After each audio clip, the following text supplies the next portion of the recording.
It was summer. Because I'm going through a difficult time in my life, I needed money because my mother couldn't give me. So one day my mother comes and throws a newspaper at my desk. On it was written an advertisement asking for a night guard for a pizzeria newly opened in the city. The salary was somewhere at $130 for 5 nights. Reasonable. All I had to do was stay for 5 nights and survive the location.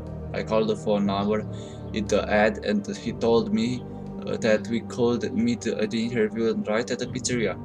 Said and done. The next day I was at the pizzeria. There were three animatronics. It was like a purple rabbit named Bonnie, a chica hen, and the bear who was also the main mascot, Freddy Fazbear. I don't know how those kids could sit and enjoy their pizza when these monsters watched them non-stop. The manager came to me in a purple shirt. He introduced himself as William Afton and held out his hand to me. As I shook his hand and I noticed a blood stain on his sleeve. He noticed and wiped through his hand, hid it from behind. He also explained to me that I would start tonight and I went home. At 11 p.m. my mother wished me success and put a sandwich and a coffee in my backpack, in case I was sleeping. I thanked her and left. I was quite far from the pizzeria and I did about 15 minutes to get there. Being a very unlucky person, the rain caught me on the road. Perfect. I unlocked the door and entered. As you enter the pizzeria, on the left were the animatronics and the hangar. I hang up my coat and but dropped my keys on the floor. After I get up, I noticed that the animatronic Bonnie has moved his eyes towards me. Why should I lie? I was a little scared, but I thought it was probably normal, and I headed to the office. Arriving at the office, I noticed that it looks like my room, meaning it was messy but different. I sat down on the chair and in front of me I saw the desk and a very nice pink cupcake and a tablet. On the table was a note that said, check the phone, and I looked better, it was a phone on the table. A little older, but it looks like exactly like it had a missed voice message. I opened it curiously and a voice greets me.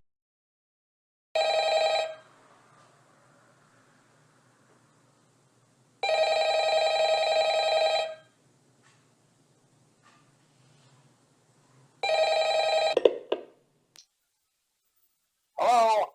Hello? I wanted to record a message for you to help you get settled in on your first night. I actually worked in that office before you. I'm finishing up my last week now, as a matter of fact, so I know it can be a bit overwhelming, but I'm here to tell you there's nothing to worry about. You'll do fine. So let's just focus on getting you through your first week, okay? Let's see. First, there's an introductory greeting from the company that I'm supposed to read. It's kind of a legal thing, you know. Welcome to Freddy Fazbear's Pizza, a magical place for kids and grown-ups alike, where fantasy and fun come to life. Fazbear Entertainment is not responsible for damage to property or person. Upon discovering that damage or death has occurred, a missing person report will be filed within 90 days or as soon as property and premises have been thoroughly cleaned and bleached and the carpets have been replaced. Blah, blah, blah. Now, that might sound bad, I know, but there's really nothing to worry about. The animatronic characters here do get a bit quirky at night, but do I blame them? No. If I were forced to sing those same stupid songs for 20 years and I never got a bath, I'd probably be a bit irritable at night too. So remember, these characters hold a special place in the hearts of children and we need to show them a little respect, right? Okay. So just be aware, the characters do tend to wander a bit.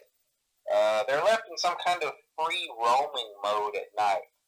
Something about their servos locking up if they get turned off for too long. They used to be allowed to walk around during the day too, but then there was the bite of 87. Yeah. It's amazing that the human body can live without the frontal lobe, you know? Now, concerning your safety, the only real risk to you as a night watchman here, if any, is the fact that these characters, if they happen to see you after hours, probably won't recognize you as a person. They'll most likely see you as a metal endoskeleton without its costume on. Now, since that's against the rules here at Freddy Fazbear's Pizza, they'll probably try to forcefully stuff you inside a Freddy Fazbear suit.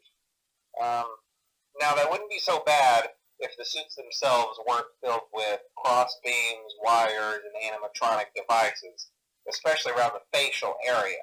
So you can imagine how having your head forcefully pressed inside one of those could cause a bit of discomfort and death.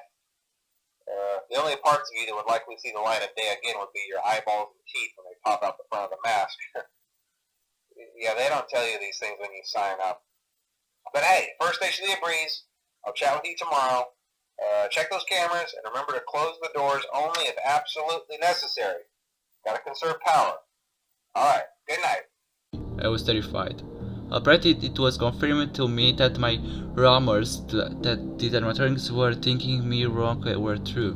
Looking around, I noticed a broken newspaper page on which he wrote an article about the unexpected the tragic death of a little boy who was bitten off by a golden bear right in the frontal lobe. But he survived for several days until died of hemorrhage. But did a message left by that guy for me? However, I didn't have to worry because it were a brown bear on the stage, not a golden one.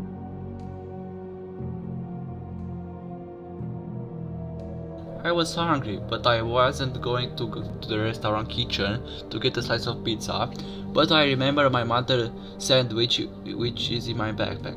While looking through the backpack, I hear a sound like a metal falling on the restaurant tiles.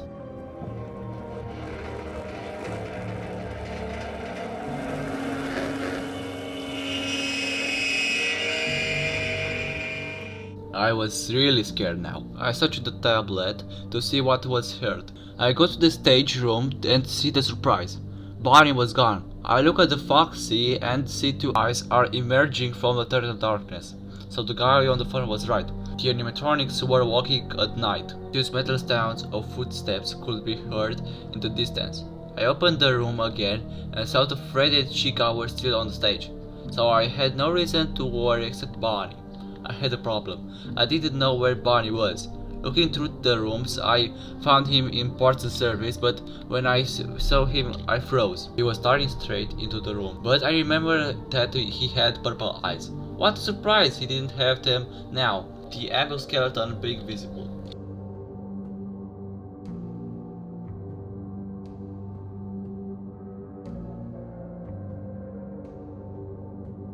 You may not believe me, but this time I heard some human sounds.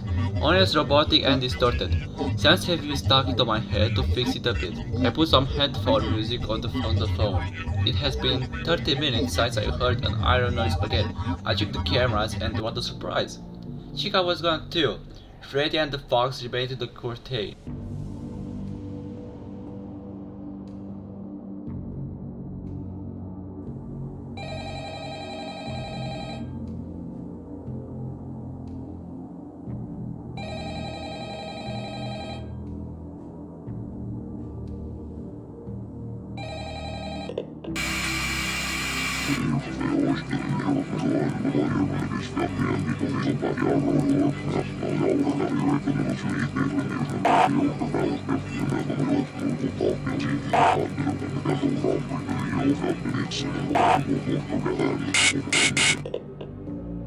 I was completely demoralized. I had literally no words.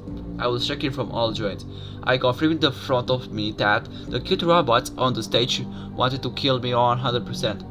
It wasn't like the phone guy says on the free boat. It was looking at the room 7, which was pointing towards me the two bathrooms. There was Chica looking at me strangely, and suddenly connection lost. Audio only. It was serious. All the rooms were like that. I was dead without them. An idea came to me. Don't take me to fix the cameras.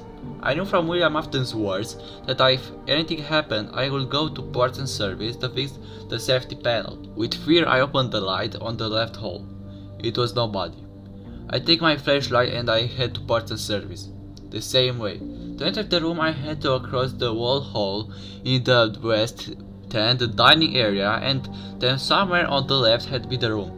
I had a problem. I remembered that Bonnie was in that room. It wasn't okay at all. I was crossing the hall and approaching the dining area when between the tables Bonnie was patrolling the room. I laid it under the table so I could get there. In the end, I was there. I see the panel and I got to it. Apparently all the rooms were broken, but I could fix them, one by one on the panel. When I passed the button that repairs camera 1A, a panel sound started that was quite loud. It was good. I managed to repair the first 4 rooms when I heard heavy footsteps coming toward me. I put my head out the room and door and see Bonnie walking towards me quickly. Next to me were animatronic costumes and a closet in which I chose to hide. That closet had holes and I could see what was going in the room. Bonnie comes in, takes a look, and he's gone. Very strange if you ask me. I have finished repairing all the rooms except the one with number 6 in which the kitchen was. I overlooked it and arrived to the office. I remember that the guy told me not to use the battery. I still had 56%. It was good, I think. That was 3:46 a.m. On the walls where the office was I see again a newspaper page in which he wrote an article. 5 children disappeared at Freddy Fazbear Pizzeria and their organs were found in the costumes of the animatronics. The owner, Mr. Afton, claims that he didn't know anything about this and blamed his employee, who was fired. With great fear, I realized one thing. These animatronics did not go shooted. They were possessed by the spirits of children seeking revenge for the murder. Then I realized who was the killer.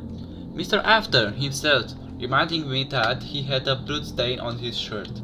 Confused in all his thoughts, I hear footsteps in the hallway on the left. Checking the camera, I noticed that Bonnie was next to me, close to the office. Then he disappeared from the room and some footsteps are here again. I turn on the flashlight and it was fixed on my door. Scared, I press the red button next to the door and I see that a metal door is coming down. Happy that I heard a strange laugh and I checked the room 1A. It was just nobody on stage. Freddy was gone. Curious to see where it was, I turn on the flashlight in the corridor on the right and see a shadow of a bear in the distance. I go back to the room and see that Chica was in the bathroom. She was far away. I hear another laugh and check the camera 4B. I showed it. It was Freddy sitting in front of my room, instantly closing the door on the right. I was distorted now. I look at my watch. 5 a.m. was perfect. I remember the words of the guy on the phone saying to take care of the battery. How stupid I am.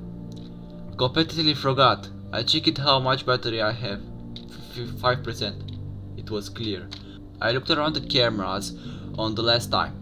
The folks wanted to leave the curtain. Bonnie was to my left and Freddy and Chica to my right. I couldn't even open the doors because I was deadly dead. So I sit down in the chair and close my eyes and wait for my death. There was complete silence. In a few moments a strange song is heard. It lasts a few tenths of seconds and stops. Freaked to death by instinct, I pulled out of my chair and go through the right hallway directly to the exit. While running I heard a strange song and when I take my jacket I look at my watch and it indicates 6 a.m. I ran straight home as fast as I could. It was an hour early enough to wake my mother to tell such a strange story that I swear she didn't believe me. This was my first experience at Freddy's, so there is one more question left. I will ever return to Freddy's?